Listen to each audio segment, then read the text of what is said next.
petite vidéo pour parler de l'utilisation des macros. Donc dans un premier temps, nous allons voir la mise en place de macros dans des modèles. Donc je vais dans les paramètres utilisateurs à la rubrique modèle. Là, je vais prendre un certificat et je vais modifier par exemple ce certificat d'adoption. Dans ce certificat, voilà, j'ai certifié avoir examiné monsieur et ou madame, nom, prénom, etc.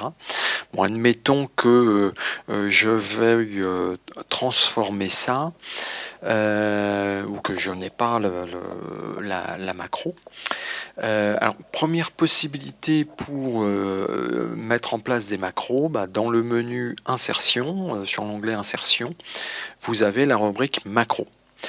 Alors là, vous avez la liste des macros qui est assez conséquente. Alors ici, elle est très conséquente parce que j'ai beaucoup de modèles de fiches d'observe et donc dans les fiches d'observe, il y a plein de macros. Donc ça génère plein de macros. Alors comment s'y retrouver? Tout simplement, si par exemple vous tapez le mot patient, vous allez filtrer les macros qui concernent le patient. Et si par exemple vous mettez nom patient, voilà, non P, vous voyez, tout de suite, là, vous commencez à trouver des choses. Alors, il y a des petits pièges. Par exemple, il y a une macro qui s'appelle non complet patient. Vous voyez, alors évidemment, si vous mettez non P, vous la trouvez pas. Donc des fois, faut ruser, faut chercher un petit peu, mais le mot complet est assez régulièrement utilisé, ou le mot long aussi. On a par exemple sur le nom de l'auteur, si vous voulez insérer moi, docteur Michel Dupont, vous avez la macro auteur nom long.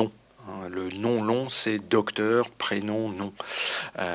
Donc voilà les mots-clés, les mots longs à utiliser. Donc voilà, vous filtrez et vous trouvez, vous avez une description. Donc là, le nom complet patient, ça va mettre la civilité, nom d'épouse et prénom du patient. Et voilà, vous avez juste à insérer et la macro est en place. L'autre possibilité pour insérer des macros, on est dans le texte, on commence par mettre une accolade, et puis là, il commence à vous mettre la liste, et vous commencez à taper. Alors là, c'est pareil, faut connaître un petit peu, mais voilà, on peut trouver assez facilement les macros comme ça.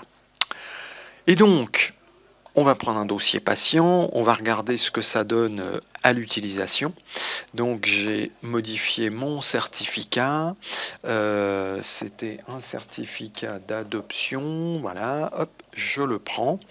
Et donc voilà, il m'a noté mademoiselle Athioune, épouse Athioune Cécile. Voilà. Bon, en l'occurrence, elle est de mademoiselle, elle a 60 ans, mais c'est parce que dans l'état civil, c'est indiqué comme ça. Donc ça, c'était la première utilisation, c'est dans les modèles, donc préparé en amont. Et l'autre utilisation, c'est un petit peu pareil. Vous pouvez demander à insérer, alors par exemple, je vais mettre voilà, téléphone mobile patient. Alors là, la spécificité quand vous utilisez comme ça après coup, c'est que l'élément ne sera complété qu'au moment de l'impression. Là, si je demande l'aperçu, voilà, il a remplacé le numéro de téléphone au moment de l'impression. Par contre, si la macro est mise en amont dans le modèle, à ce moment-là, c'est appliqué directement. Voilà pour l'utilisation des macros.